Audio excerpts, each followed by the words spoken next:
Friends, ખરેખર આજે તો હું બહુ જ ખુશ છું કેમ કે જેવી રેસીપી બની તેવી અડધી તો મારા સાસુમાં રસોડા ઉપર જ ખાઈ ગયા કેમ કે એમને બહુ જ પસંદ આવી. અને સાથે સાથે ઘરના જેટલા પણ લોકોએ ખાધી આ રેસીપી મને એમ જ કહ્યું કે આજે રાત્રે આ રેસીપી તો બનવી જ જોઈએ. ખરેખર હેલ્ધી પણ છે ને ખૂબ જ ટેસ્ટી બનીને તૈયાર થઈ છે દિશા. અને આટલા ઓછા તેલની અંદર આટલી સરસ મજાની રેસીપી ક્યારે વિચારી નહોતું. ખરેખર દિશા ખાવાની મોજ પડી ગઈ. એટલી ચટપટી એટલી ટેસ્ટી બનીને તૈયાર થાય છે કે હોટલમાં જવાનું તો તમે ભૂલી જ જશો.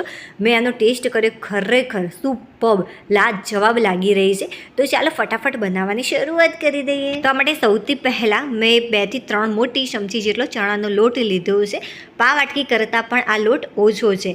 હવે આપણે આની અંદર થોડું કરીને પાણી એડ કરતા જઈશું અને આને મિક્સ કરતા જઈશું. એકી સાથે બહુ જ બધું પાણી એડ નથી કરવાનું. જે વાટકીની મદદથી મેં ચણાનો લોટ લીધો બસ એ જ વાટકીની મદદથી તમારે આની અંદર પાણી એડ કરવાનું છે. જે વાટકી છે એ નાની છે એટલા માટે પા વાટકી જેટલો ચણાનો લોટ હતો તેની અંદર અને ચમચીનું માપ લઈએ તો 2 થી 3 ચમચી જેટલો આ લોટ છે. આ રીતે થોડું પાણી એડ કરી અને મેં સારી રીતે મિક્સ કરી લીધું છે. કણીઓ સારા એ પ્રમાણમાં દૂર થઈ ગઈ છે. ફરીથી થોડું પાણી એડ કરીશું અને ફરીથી આને મિક્સ કરી લઈશું. જુઓ જેની થિકનેસ છે એકદમ પરફેક્ટ છે અને આની અંદર પા વાટકી જેટલા પાણીનો ઉપયોગ થયો છે. જેટલો ચણાનો લોટ હતો બસ એટલા જ પાણીનો આની અંદર ઉપયોગ થયો છે. તમને નજીકથી બતાવું. જુઓ આ જે પેસ્ટ છે એકદમ પરફેક્ટ છે. આનાથી ઘટ કરવાની જરૂરિયાત નથી. આ જે રેસીપી છે આપણે કોઈ પણ એક જ વાટકીનું માપ લઈશું કે જેથી પહેલી વારમાં એકદમ પરફેક્ટ બનીને તૈયાર થાય. જો કદાચ 1-2 ચમચી જેટલી વસ્તુ ઓછી કે વધારે હશે તો એનાથી કંઈ જ ફરક નહીં પડે. જો મેં એક નાની વાટકી જેટલા પૌવા લીધા છે અને 1 વાટકી જેટલા શિંગદાણા લીધા છે. આ બંનેને ક્રશ કરી લેવાનું છે. જુઓ આ રીતે મેં અલગ અલગ ભૂક્કો કરીને તૈયાર કરી દીધો છે. જુઓ પૌવાનો જે ભૂક્કો છે એ એકદમ ઓછા પ્રમાણમાં થશે અને જે શિંગદાણાનો ભૂક્કો છે એકદમ વધારે પ્રમાણમાં થશે. બધા જ ભૂક્કાનો ઉપયોગ નથી કરવાનો. કેટલા પ્રમાણમાં લેવાનો છે એ હું તમને આગળ વિડીયોમાં કહીશ અને ક્યારે આનો ઉપયોગ કરવાનો છે એ પણ હું તમને કહીશ. હવે આપણે લઈ લઈશું કોઈ પણ એક મોટો બાઉલ. આ રીતે ઝીણી ચોપ કરેલી ડુંગળી એડ કરીશું. 4 થી 5 મોટી ચમચી જેટલી. હવે એટલા જ પ્રમાણમાં કોથમીર લીધી છે. હવે ઝીણું ચોપ કરેલું તીખું લીલું મરચું એડ કરીશું. બહુ જ તીખું છે એટલા માટે મેં ઓછા પ્રમાણમાં લીધું છે. ચમચીનું માપ કહું તો 1.5 ચમચી જેટલું આ તીખું લીલું મરચું છે. ગાજરને મેં છીણીને રાખ્યું હતું પહેલેથી તો એ એડ કરીશું 4 થી 5 ચમચી જેટલું. ગાજરનું છીણ ન હોય તો આના વગર પણ તમે તૈયાર કરી શકો છો બટ આનાથી ટેસ્ટ સારો એવો લાગતો હોય છે. હવે જે શિંગદાણા આપણે ક્રશ કરીને રાખ્યા હતા એમાંથી આપણે અડધી વાટકી જેટલા ક્રશ કરેલા શિંગદાણા એડ કરીશું. સ્વાદ અનુસાર મીઠું, 5 ચમચી કરતાં પણ ઓછા પ્રમાણમાં હળદર એડ કરી છે. 1 ચમચી જેટલું કાશ્મીરી લાલ મરચું પાવડર, 2 ચમચી ધાણા પાવડર, 1 ચમચી જેટલું જીરું એડ કર્યું છે. હવે અજમો એડ કરીશું હાથથી મસળીને. આનાથી જે ટેસ્ટ છે સારો એવો લાગતો હોય છે બટ બહુ વધારે પ્રમાણમાં એડ નથી કરવાનો. 5 ચમચી જેટલો. 1 મોટી ચમચી ભરીને દળેલી ખાંડ અને 1 આખા લીંબુનો રસ આની અંદર એડ કરીશું. ખરેખર જે રેસીપી બનીને તૈયાર થશે એકદમ ચટાકેદાર હશે. ગળપણ ખટાશ અને તીખાશથી એકદમ ભરપૂર. હવે બસ બધી જ સામગ્રીને ફટાફટ મિક્સ કરી લેવાની છે. તો બધી જ સામગ્રી મેં મિક્સ કરી લીધી છે. હવે જે ચણાનો ગોળ આપણે તૈયાર કરીને રાખ્યો હતો એ આપણે આની અંદર ઉમેરી દઈશું અને ફરીથી આને એકવાર મિક્સ કરી લઈશું. આનાથી રેસીપીનું બાઇન્ડિંગ ખૂબ જ સરસ આવતું હોય છે.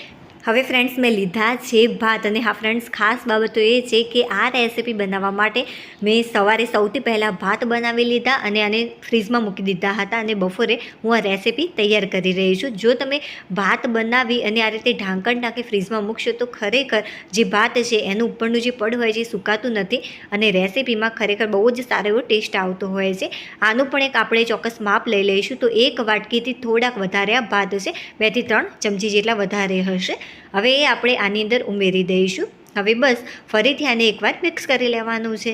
ફ્રેન્ડ્સ આજે રાત્રે પણ મારે આ જ રેસીપી બનાવવાની છે કેમ કે ઘરે બધાએ ડિમાન્ડ કરી છે રેસીપી બનાવવાની એટલા માટે. અને હા ફ્રેન્ડ્સ એક વિડીયો બનાવવામાં ખરેખર બહુ જ મહેનત લાગતી હોય છે.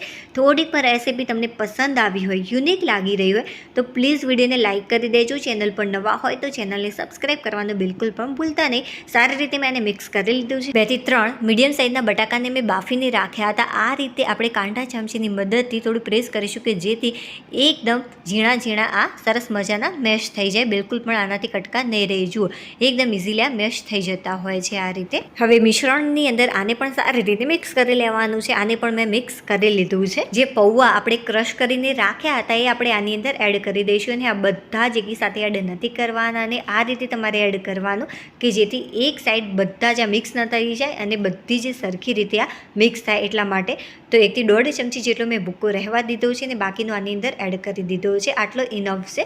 હવે બસ આને સારી રીતે એકવાર મિક્સ કરી લેવાનું છે. હવે આપણે આને ઢાંકી થોડીવાર માટે સાઈડમાં મૂકી દઈશું. ત્યાં સુધી એક સરસ મજાની પેસ્ટ તૈયાર કરી લે ફ્રેન્ડ્સ. ખરેખર આ પેસ્ટ ચોક્કસથી જોજો, બહુ જ સરસ મજાની. આનાથી ઘણી બધી રેસીપી તમે તૈયાર કરી શકો છો. ચાલો આને ઢાંકી હું સાઈડમાં મૂકી દઉં. હવે ફ્રેન્ડ્સ લઈ લઈશું એક મિક્સર જાર. મિક્સર જારની અંદર 1 વાટકી જેટલા મેં મમરા લીધા છે. થોડાક તીખા લીલા મરચાં એડ કરીશું 2 નંગ જેટલા. ને આ ફ્રેન્ડ્સ જે મિક્સર જાર છે એ શિંગદાણાવાળો છે. શિંગદાણાનો ભૂક્કો મેં આની અંદર તૈયાર કર્યો હતો, બસ એના વાળો છે, એનાથી કંઈ જ ફરક નહીં પડે. હવે આની અંદર 1/2 વાટકી જેટલું દહીં અને 1/2 વાટકી જેટલું પાણી એડ કરી દઈશું અને સારા એ પ્રમાણમાં ખાંડ એડ કરવાની છે, 2 થી 3 ચમચી જેટલી. કેમ કે ફ્રેન્ડ્સ અમારા ઘરે ગળ્યું અને ખાટું બધાને બહુ જ પસંદ છે. થોડુંક ચટપટું હોય તો ખાવાની વધારે મોજ પડી જાય. સ્વાદ અનુસાર મીઠું અને 1/2 ચમચી જેટલું જીરું એડ કરી થોડુંક અધકચરું આને ક્રશ કરી લેવાનું. ત્યારબાદ આની અંદર એક મોટી વાટકી ભરીને આપણે એડ કરીશું કોથમીર. દાંડી સાથે મેં લીધી છે, તમે ફક્ત પાનનો પણ ઉપયોગ કરી શકો છો. એને મેં સારી રીતે ક્રશ કરી લીધું છે. હવે કોઈ પણ એક વાટકીની અંદર આને નીકાળી લઈશું. અત્યારે તમને બહુ જ પાતળું લાગતું હશે, બટ થોડી વાર માટે એને રહેવા દેજો, પછી જોજો કમાલ કેટલું ઘટ થઈ જતું હોય છે. આની અંદર આપણે ફરીથી પાણી ઉમેરવાની જરૂરિયાત રહેશે. તો સરસ મજાની ટેસ્ટી ચટણી બનીને તૈયાર થઈ ગઈ છે. રોટલી કે પરાઠા સાથે, આલુ પરોઠા સાથે, બધા જ સાથે બહુ જ સરસ લાગે છે આ રેસીપી. જો 5 મિનિટ માટે મેં આને સાઈડમાં મૂક્યું હતું. કેટલું સરસ મજાનું આ ઘટ બનીને તૈયાર થઈ ગયું છે. બહુ વધારે તમારે કઠણ કરવાની જરૂરિયાત નથી. અને હા, જો બહુ વધારે પડતું સોફ્ટ લાગે તો તમે થોડાક પૌવા અથવા તો મમરા ક્રશ કરીને આની અંદર ઉમેરી દેશો તો પરફેક્ટ આ તૈયાર થઈ જશે. હવે બસ આ રીતે આપણે નાનો ભાગ લઈ લઈશું અને સરસ મજાનો ગોળ શેપ આ રીતે તૈયાર કરી લઈશું. તો ફ્રેન્ડ્સ ફાઇનલી બધા જ ગોળ શેપ મેં આ રીતે તૈયાર કરી દીધા છે. હાથ ઉપર તમારે થોડુંક તેલ લગાવી દેવાનું. જે પૌવાનો આપણે ભૂક્કો ક્રશ કરીને રાખ્યો હતો સાઈડમાં 1 ચમચી જેટલો વધારે હતો એ આપણે આ રીતે થોડુંક પાથરી દઈશું. હવે શું કરવાનું, એક ટીકી આ રીતે લેતા જવાનું છે અને બસ તમારે આ રીતે હળવી આને કોટ કરી લેવાની છે. જુઓ એકદમ ઇઝીલી આ કોટ થઈ જશે. બહુ વધારે કોટ કરવાની જરૂરિયાત નથી. જો આટલી ઇનફ છે, બસ આ તૈયાર હશે. હવે આપણે પ્લેટની અંદર આને મૂકી દઈશું. તો ફ્રેન્ડ્સ બધી જ ટીકીઓ મેં આ રીતે તૈયાર કરી દીધી છે. હવે લઈ લઈશું એક નોનસ્ટિક પેન. નોનસ્ટિક પેન ઉપર તમારે આ રીતે હલકું તેલ લગાવી દેવાનું છે. જુઓ એકદમ ઓછા તેલની અંદર આ રેસીપી બનીને તૈયાર થઈ જશે. બહુ જ ઓછું તેલ લીધું છે. 1 ચમચી જેટલું પણ તેલ આની અંદર નહીં ગયું હોય અત્યારે. તવો સારો એવો ગરમ થાય ત્યારબાદ ગેસની ફ્લેમ એકદમ ધીમી કરી દેવાની અને ત્યારબાદ ટીકીઓ આપણે આ રીતે મૂકી દઈશું. ટીકીઓ મુકાઈ જાય ત્યારબાદ ઉપરથી આપણે થોડુંક આ રીતે તેલ લગાવી લઈશું. આ પણ આપણે આ રીતે સ્પ્રેડ કરી દઈશું કે જેથી વધારે તેલ આની અંદર ન વપરાય. આ નીચે બિલકુલ પણ ચીપકતું નથી. જે ગેસની ફ્લેમ છે તમારે થોડીવાર માટે ફાસ્ટ કરવાની, થોડીવાર માટે મીડિયમ કરવાની અને થોડીવાર માટે તમે ધીમી તમારી રીતે રાખી શકો છો. શરૂઆતમાં જ્યારે તમે ટીકી એડ કરો છો ત્યારે ગેસની ફ્લેમ ધીમી કરી દેવાની.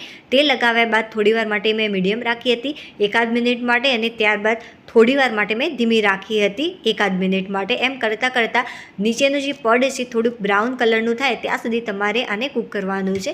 બંને સાઈડથી સારો એવો ડાર્ક કલર આવી જાય ત્યાં સુધી મેં આને કૂક કરી દીધી છે. જુઓ સરસ મજાનો ડાર્ક કલર આવી ગયો છે. જો ફ્રેન્ડ્સ જે ચટણી આપણે તૈયાર કરીને રાખી હતી તેની અંદર થોડું થોડું કરીને પાણી એડ કરવાનું અને આ રીતે તમારે મિક્સ કરી લેવાનું. તમને જેટલી થિકનેસ પસંદ હોય એ રીતે તમે રાખી શકો છો. તમે જો આ રીતે મમરા એડ કરીને ચટણી તૈયાર કરશો તો બહુ જ ઓછા પ્રમાણમાં કોથમીર હશે છતાં પણ તમે સારી એવી ક્વોન્ટિટીમાં આ ચટણી તૈયાર કરી શકો છો અને જેનો ટેસ્ટ હશે એ નોર્મલ ચટણી કરતાં વધારે સારો લાગતો હોય છે. જુઓ સૂર્યપ્રકાશમાં આનું ઓરિજિનલ રિઝલ્ટ કેટલી સરસ મજાની ટિક્કી બનીને તૈયાર થઈ છે. ઉપરનું જે પડ છે ખરેખર સરસ મજાનું ક્રિસ્પી બન્યું છે અને અંદરથી એકદમ સુપર સોફ્ટ બની છે. જુઓ હું તમને તોડીને બતાવું. જો બની છે ને સરસ મજાની સુપર સોફ્ટ. હવે આપણે કોઈ પણ એક પ્લેટની અંદર આ રીતે નાના ટુકડાઓમાં કટ કરી લઈશું. હવે બસ ઉપરથી થોડીક ડુંગળી એડ કરવાની છે. જે ગ્રીન ચટણી આપણે તૈયાર કરીને રાખી હતી એ આ રીતે થોડી એડ કરી દઈશું અને ત્યારબાદ ફરીથી થોડીક સેવ અને ડુંગળી એડ કરી દઈશું. અને ઉપરથી મેં થોડુંક ટોમેટો કેચઅપ એડ કર્યો છે. ટોમેટો કેચઅપની જગ્યાએ તમે આની ઉપર ખજૂર આમલીની ચટણી અથવા લાજવાબની ચટણીનો પણ ઉપયોગ કરી શકો છો. ચાલો ભાઈ ફટાફટ આનો ટેસ્ટ કરી લો. અને હા, થોડી કોથમીર પણ એડ કરી છે. ચાલો ભાઈ ફટાફટ આનો ટેસ્ટ કરી લો. વાવ, ખરેખર સુપર બનીને તૈયાર થઈ છે.